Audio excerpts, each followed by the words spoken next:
So that's starting then. By the time we start working our way up and down the tracks, it may be another, I'm guessing probably a month and a half is my understanding, but we'll know more and see what they get into as they're digging the 450 tunneling under the railroad tracks. Thank you. Any other questions? Citizens' comments? Take a motion to pass the legislation. So moved, Mr. Chairman. Roll call, please. Mr. Taylor? Yes. Mrs. Grote? Yes. Mr. Brock? Yes. Mr. Roush? Yes. Mr. Seymour? Yes. Mr. Reams? Yes. Mr. Burby? Yes. 7 yes. Second reading, public hearing to accept the dedication of a drainage easement from Three Boys Incorporation for the Columbus Avenue Stormwater Improvement Project. Administration? Council? Citizens? Take a motion to pass the legislation. Roll call, please. Mrs. Grote? Yes. Mr. Brock? Yes. Mr. Roush? Yes. Mr. Seymour? Yes.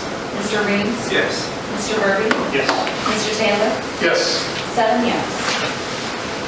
Did we happen to drive out there today to see if they had any issues from yesterday? They didn't get up to the spot. I didn't. Sam Hill, I drove in on Yeah. 11 in the morning. I'm usually the first to Yeah, I cross my fingers every time we have rain. Second reading, public hearing to accept the dedication of a drainage easement from the Georgetown, Kentucky investors for the Columbus Avenue Stormwater Improvement Project. Administration? Council? Citizens? Move to approve, Mr. Chairman. Roll call, please. Mr. Brock? Yes. Mr. Roush? Yes. Mr. Seymour? Yes. Mr. Reams? Yes. Mr. Burby? Yes. Mr. Taylor? Yes. Mrs. Grote? Yes. 7 yes. Second reading, public hearing to accept the dedication of a drainage easement from Homan Management LLC for the Columbus Avenue Stormwater Improvement Project. Administration? Nothing further. Council? Citizens? Motion to pass the legislation. Roll call, please. Mr. Roush? Yes. Mr. Seymour? Yes. Mr. Reams? Yes. Mr. Burby? Yes. Mr. Taylor? Yes. Mrs. Grote? Yes. Mr. Brock? Yes. 7 yes. Second reading, public hearing to accept the dedication of a drainage easement from Garcia Ricardo Renato Martinez and Maria X. Mendex Garcia for the Columbus Avenue Stormwater Improvement Project. Administration? Council? Citizens? Motion to pass the legislation. So moved. Roll call, please. Mr. Seymour? Yes. Mr. Reams? Yes. Mr. Burby? Yes. Mr. Taylor? Yes. Mrs. Grote? Yes. Mr. Brock? Yes. Mr. Roush? Yes. 7 yes. Second reading, public hearings to accept the dedication of the drainage easement from Lutz Commerce Park LTD for the Columbus Avenue Stormwater Improvement Project. Administration? Nothing further. Council? Citizens? Motion to pass the legislation. So moved. Roll call, please. Mr. Reams? Yes. Mr. Burby? Yes. Mr. Taylor? Yes. Mrs. Grote? Yes. Mr. Brock? Yes. Mr. Roush? Yes. Mr. Seymour? Yes. 7 yes. Third reading, public hearing to rezone parcel 290013012100, totaling 25.66 acres, more or less, from Service Business District B1 to a planned unit development PUD on property located on the southeast corner of State Route 4 and Scott Farms Boulevard. Administration? Well, we have nothing further. Council comments? Mr. Chairman, I know we have people in the audience, and I guess my question is to make sure that I reserve the right to speak afterwards. Yes. Thank you. Because this is a planning commission item that came to us, there's two separate hearing of citizens, so this will be the second hearing of citizens. So are there any other council members first? Any citizens wishing to speak on this topic? This is the point in the time that you have to speak. Mr. Seymour. Okay. Sorry, I didn't mean to throw you off. Yeah, that's okay. Scott Swazinski, 640 Clydesdale Way. First, I want to say this is a tough decision that the council has in front of you. There's been a lot of back and forth over the last month. Some of it's been friendly and polite, and some of it's been a little uglier than it probably needed to be. But unfortunately, that's the nature of the society that we live in today. I personally personally think that it's a good idea for what it's worth. I think this is one of many levels and facets of development that the city needs to explore. I'm not saying that it's the only type of housing that needs to exist. You do need higher end, you need lower end, you need something in the middle to incorporate all people. As Marysville begins to grow, we need to look at those different people that are coming out there. Empty nesters moving from the Hilliard area, don't want to live in a home anymore. Maybe they have grandkids out this way and want to be closer. This would be the perfect kind of entity for them. They're still working, they have disposable income, they're able to afford it. Why not give them an option to move out this way? You start looking at things like that, that starts looking at other development, not just housing, corporations, businesses, like manufacturing. You get some of the stores that I hear people pining for all the time, which I don't disagree that we need, but we've got to let the Targets and the Kohl's of the world understand that they can be supported with continued growth at this time. Thank you. Are there any other citizens wishing to speak? Ask Barry. Hey, I've been at all the planning commission meetings. Pastor Barry, for the record, would you please identify yourself again? Yes. What's the address? I'm Barry Scott, and I live at 231 Scott Park. I'm one of the 12 houses on the north end of this. I was initially concerned, and my biggest concern was the traffic and the light with the planning commission meetings. And I don't know that it ever gets said, but I was very impressed with the work that the planning commission does and the responsiveness that I saw and what I heard in that process. And there were changes that came back, and I was just really gratified to hear that the light commission and the ingress and egress coming in off of Route 4 and now the Southern Development. I thought concerns were listened to and that they were addressed. I don't know that people hear when good things happen enough. So I just wanted you to know that what I saw in the planning commission is really good benefit for our community, and I'm just really thankful. So any concerns that I have, I think are pretty much taken care of. I felt like that we were really heard well. So thanks. Thank you. Are there any other citizens wishing to speak? I guess that'll be me. Name and address? Becky Nash, and I live on Hillview Road here in Marysville. I've got some handouts for you, and I'm so sorry I didn't get enough copies for everyone. Maybe people can share. And I apologize. My printer was running out of ink, of course, on the important day. I have more.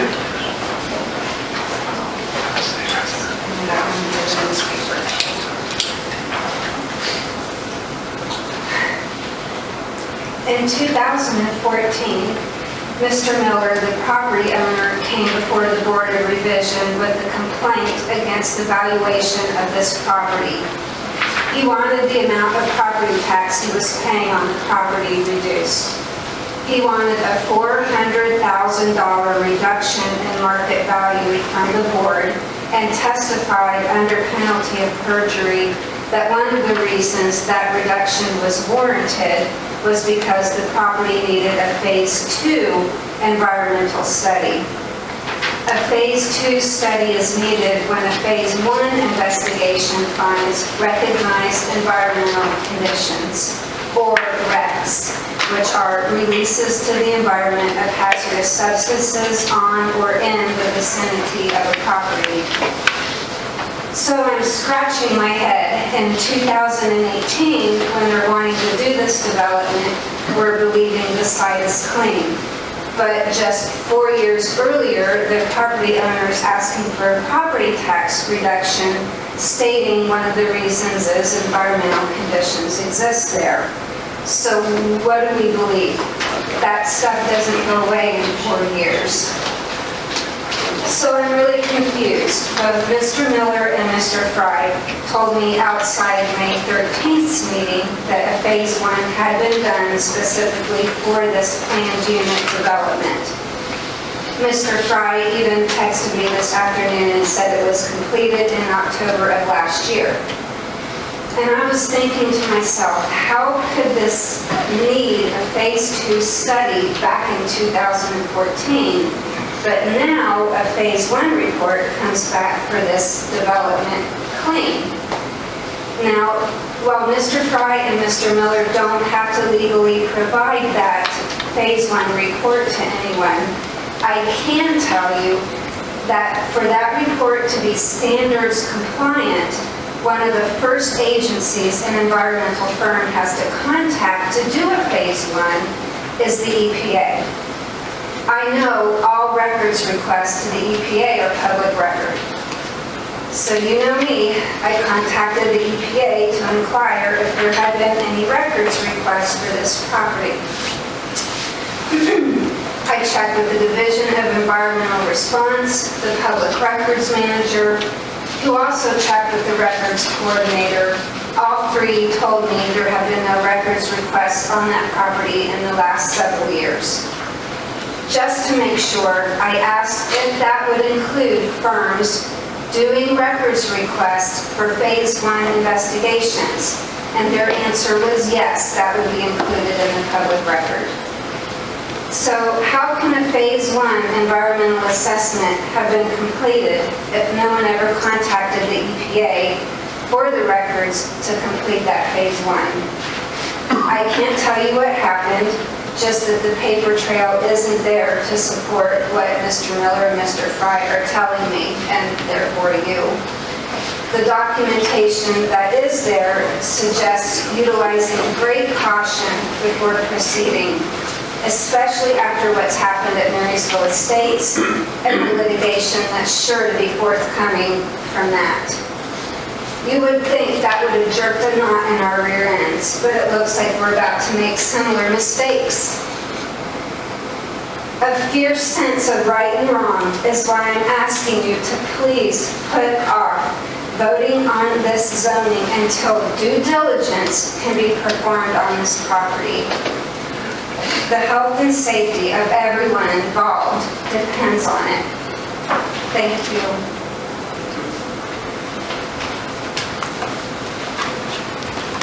Mr. Andreyko, have we had any conversations with the Ohio EPA? Have they given us any indication that this piece of property should be of concern to us?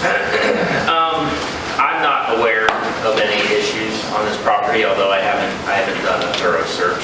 So, but as far as I know, there's no known issues on the property. And typically, a Phase 1 EPA is required by banks. ESA, yeah. Or ESA, yes. Environmental assessment, right, is typically required for purchase of the property. Because they're the ones that would have the issue of financing.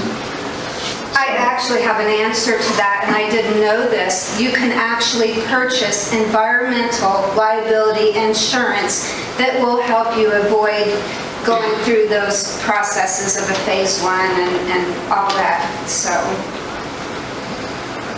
A Phase 2 is not required unless something significant is found after Phase 1. Correct. And the Phase 2 is where the water and soil Come back up to the sampling would be microphone so we done. have I'm it. sorry. That's it. Okay.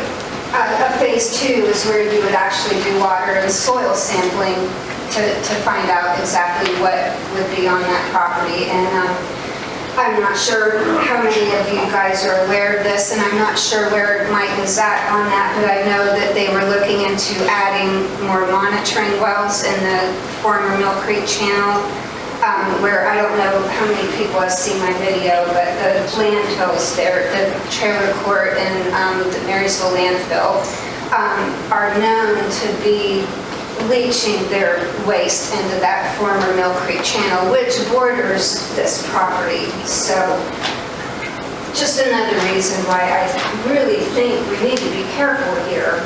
It's common sense. Any other questions? Mr. Taylor? No proceedings.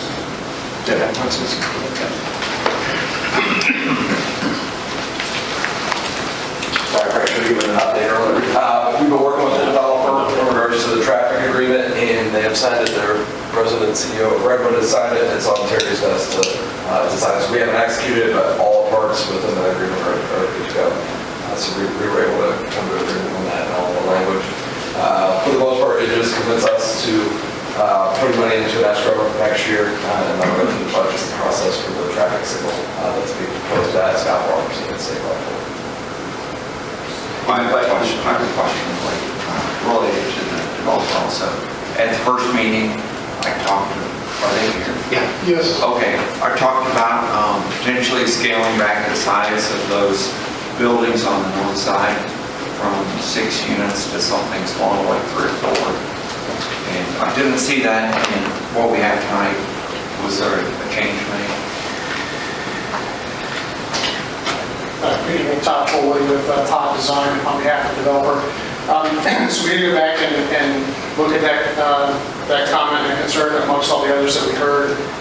We're in a situation where this project as a whole, the level of amenity and architectural commitments and things like that, from the financial side of it, the units that we're proposing right now are, and as well with the traffic improvements that we're looking at, we need the plan to, I guess, stay kind of where it's at. And what we have looked at, our buffering, our setbacks, all the things that we're doing along that property line are all above and beyond what the code requires, and with it being a single-story building. The adjustment to going to smaller buildings is going to cause us to potentially, have to lose 2 or 3 units, which is having an impact on the project as a whole. So we did take a look at it, and we're requesting that we can stay with the plan as we have it. So. What about the phase 1 comment? So I'm not the environmental consultant on the project, and Jim can speak to this if he needs to, but I know that a part of their upfront due diligence process is the phase 1 analysis. They have a consultant similar to us. Let me read from the phase 1 conclusion. Can you go to 7.4? Introduce yourself. Jim Fry, 531 Illinois, Bristol, Ohio.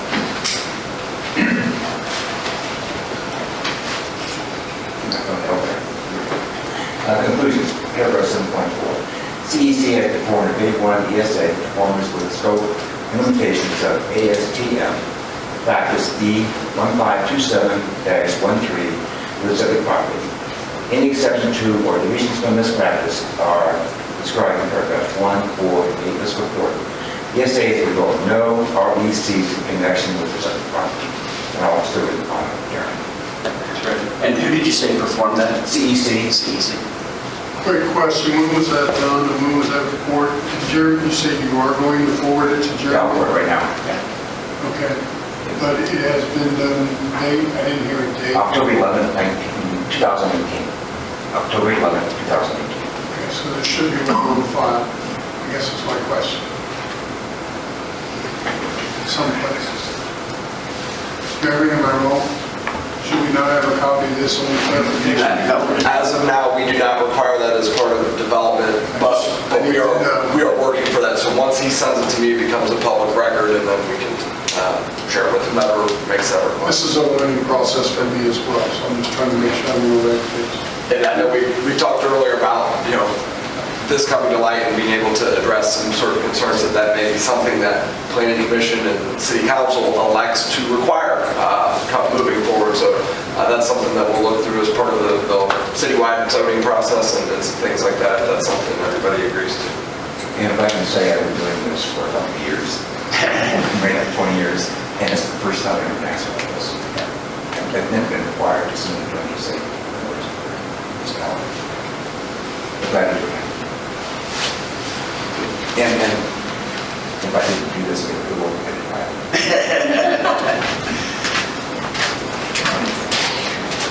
Katie Crawford, 1672 Meadow Road. I just wanted to comment on the number of units. For me, as resale, whether there's 3 or 4 or 6, it's not going to matter if I'm trying to sell one of the units on Scott Farms Boulevard. Those were developed as extra deep lots in anticipation of that being zoned what it is. So those were given the depth to give them a buffer. I'm going to have to disagree with that because I was on the Planning Commission when that was done, and so was Allen. And those were not zoned extra deep in anticipation of that being Well, maybe that wasn't Apartments. why, no, not apartments, but making them something other than residential. It was, when it was shared to Planning Commission, it was also, we were also shared a conceptual plan which showed single-family homes on that particular area. Now, they decided not to go forward with that, but that was part of the documentation that we reviewed when we approved that.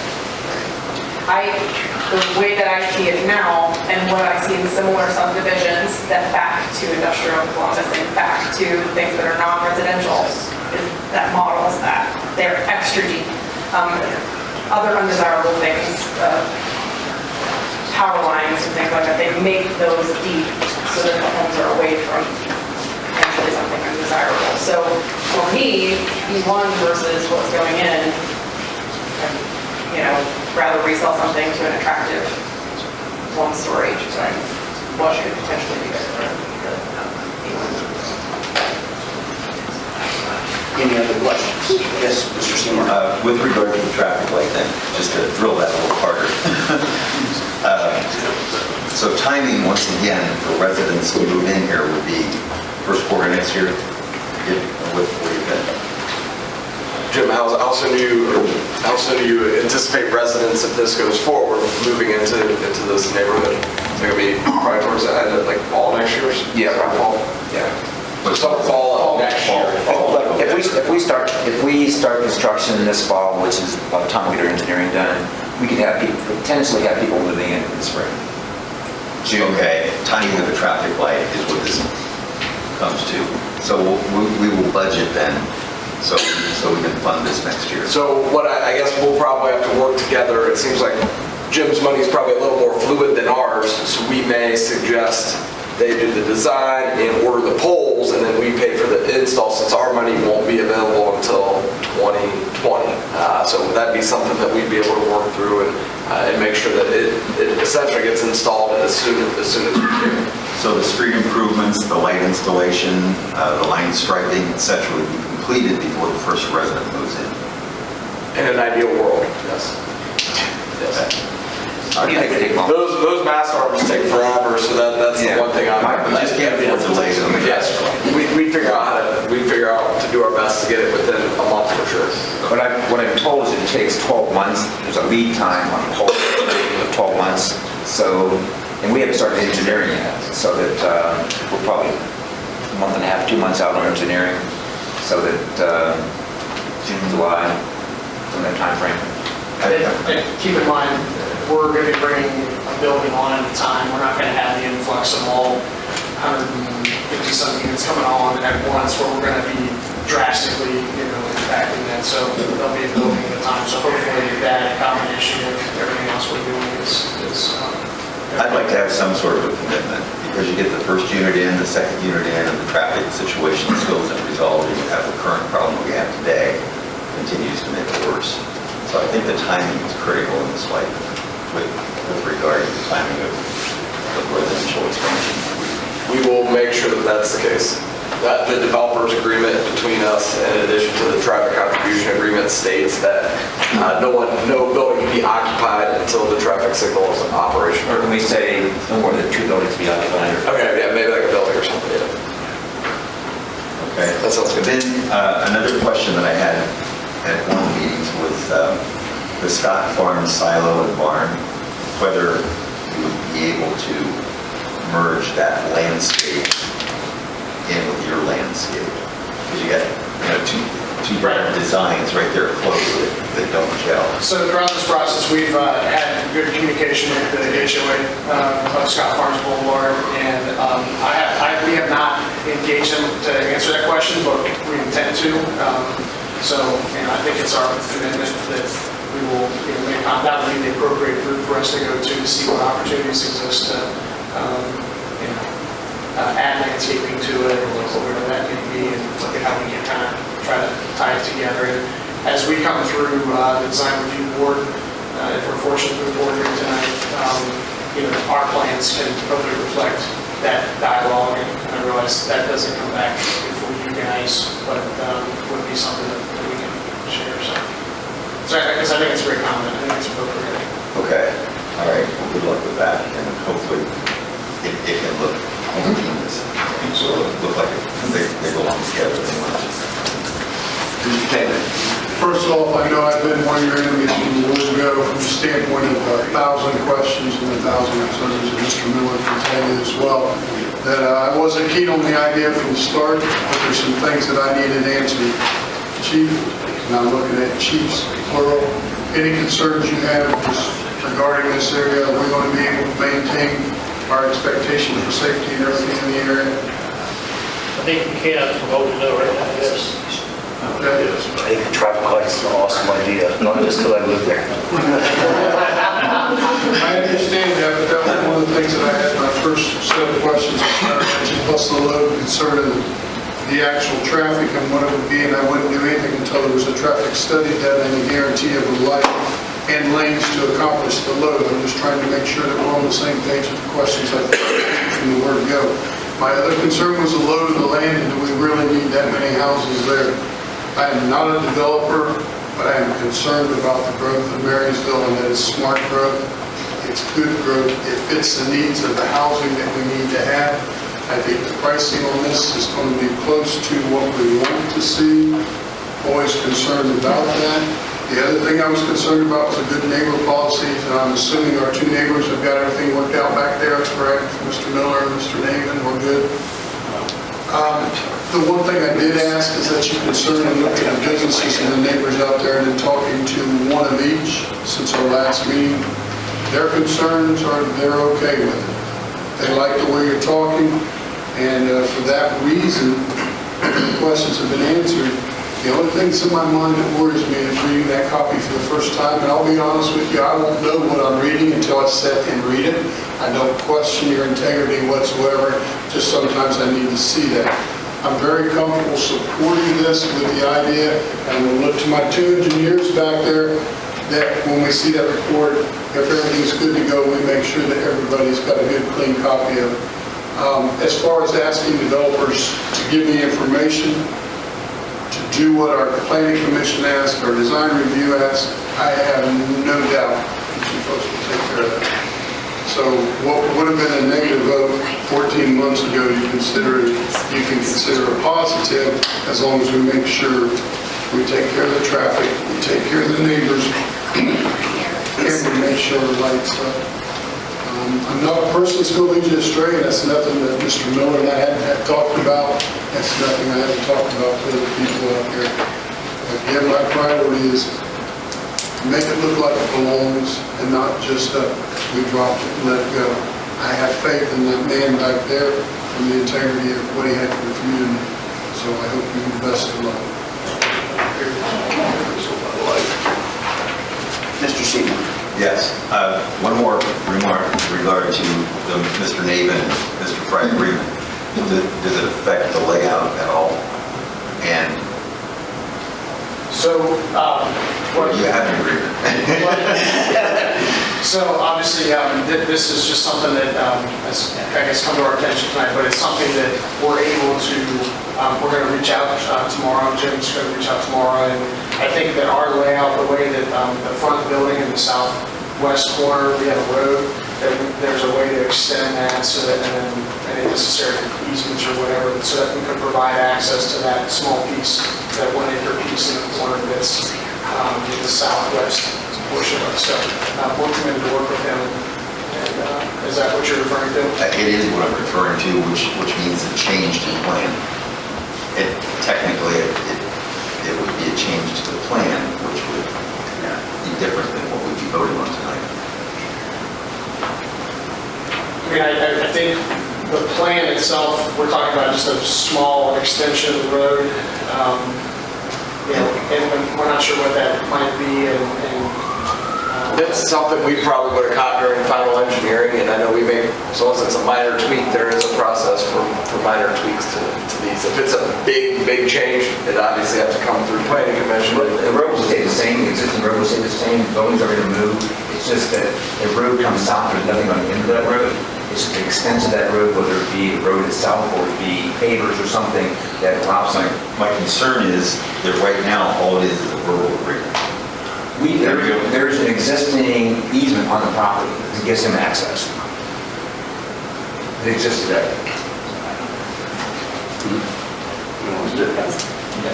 To that point, in Ward 3, Redwood has already completed the development across from the new